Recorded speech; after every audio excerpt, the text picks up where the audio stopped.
Why did Oda leave Nami's past shrouded in mystery, while most of the Straw Hat crew have detailed stories about their childhoods and families?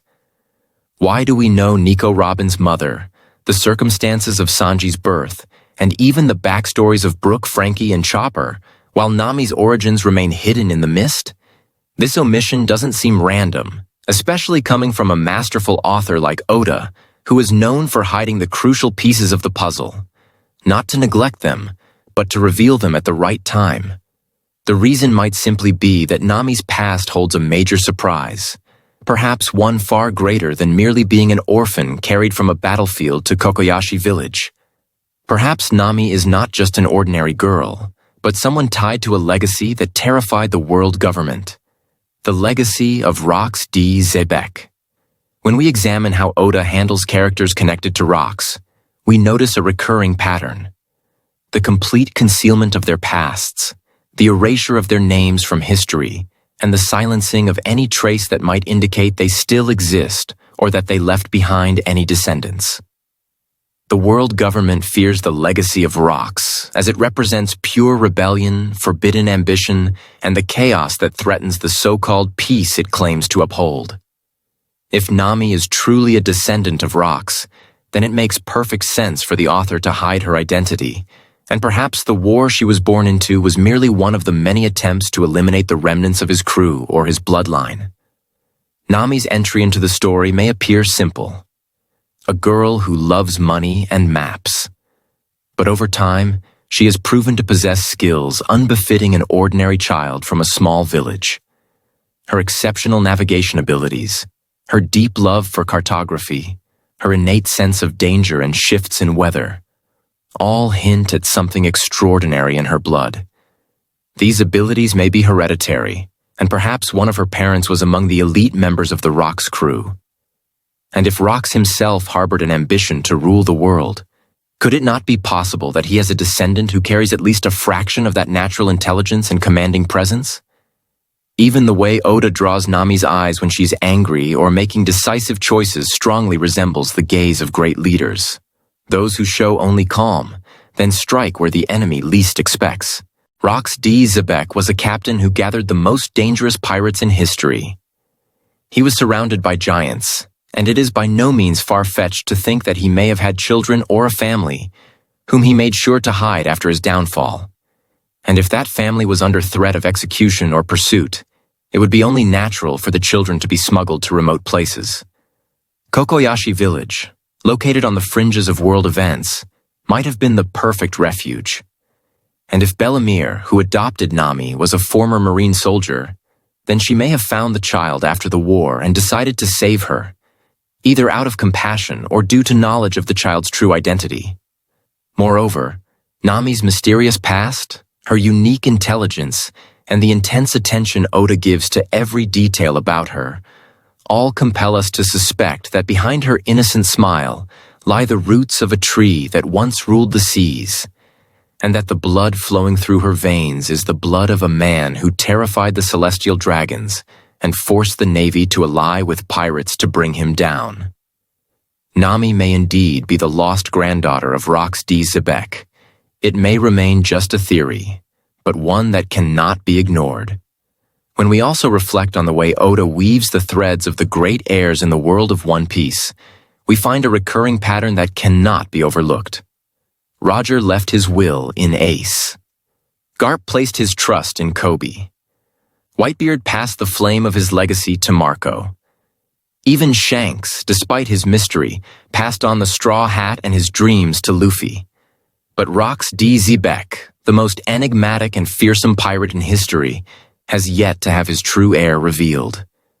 Everyone assumed that Teach was that heir, as he embodies ambition, chaos, and darkness. But in truth, he may only be a distorted reflection, a shadow of Rock's past, while the true heir carries a pure heart and a different set of goals.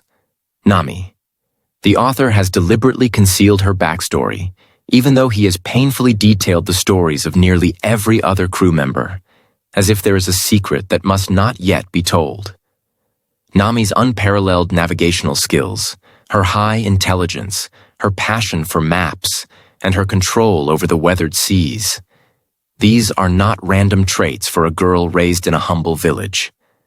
Rather, they may be signs of a bloodline both brilliant and violent, tracing back to Rox himself. And if she truly belongs to his lineage, then perhaps the war she was found in was an attempt to eliminate what remained of his descendants. Perhaps Belmere, the former Marine, found the child and chose to protect her from the eyes of a government that hunts down anyone tied to that legacy.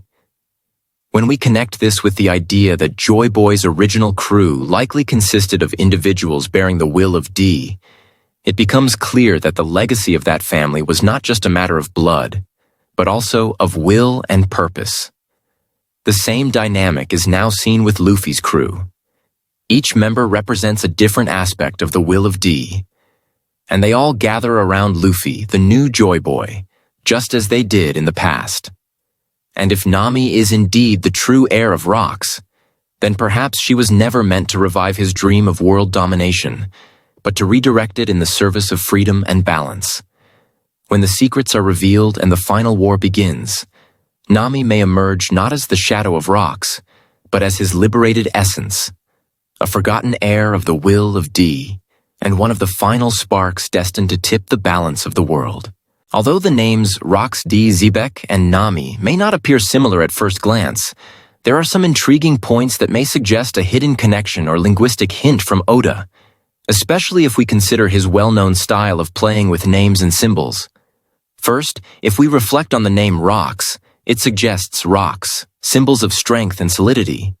Yet at the same time, it could be seen as a distortion of another word like nox or nox, which means darkness in Latin, indicating a dark or hidden aspect. As for the name Xebec, it refers to a type of fast sailing ship used in the Mediterranean Sea. It's an unusual and uncommon name, which raises suspicion that Oda may have chosen it deliberately due to its subtle maritime connotations. Now, if we return to the name Nami, it means wave in Japanese. A wave is the opposite of a rock in terms of natural characteristics, but it complements it in their interaction within the sea. The wave moves the rock, shapes the coast, and causes change. If rock symbolizes stability and ancient firmness, then Nami may represent change, renewal, the new generation, not seeking to destroy the world as rocks once did, but to transform it and lead it toward freedom. From a symbolic perspective, Nami could be seen as the wave that will wash away the rocks of the past. What's even more curious is that while Rox does not directly form Nami when reversed or rearranged in English, if we exclude the first and last letters from the name Xebec, we are left with Ebe, which resembles the pronunciation of Ebi or Emi, a sound quite close to Nami when inverted in certain languages or spoken with non-Japanese accents. Especially if the idea is that the name was deliberately altered or distorted to hide a true identity. And let's not forget that Oda often changes characters' names based on unfolding events or hidden secrets, just like he did with Imu, a name that seems to carry reversed and complex meanings. So, could the name Nami also be a shortened or altered form of a long-forgotten name? Perhaps something like Namilia D. Xebec, or a similar name that was deliberately concealed to protect her identity. It's not far-fetched, especially considering how Nami's character is full of contradictions, between her seemingly simple past and her extraordinary skills as a navigator.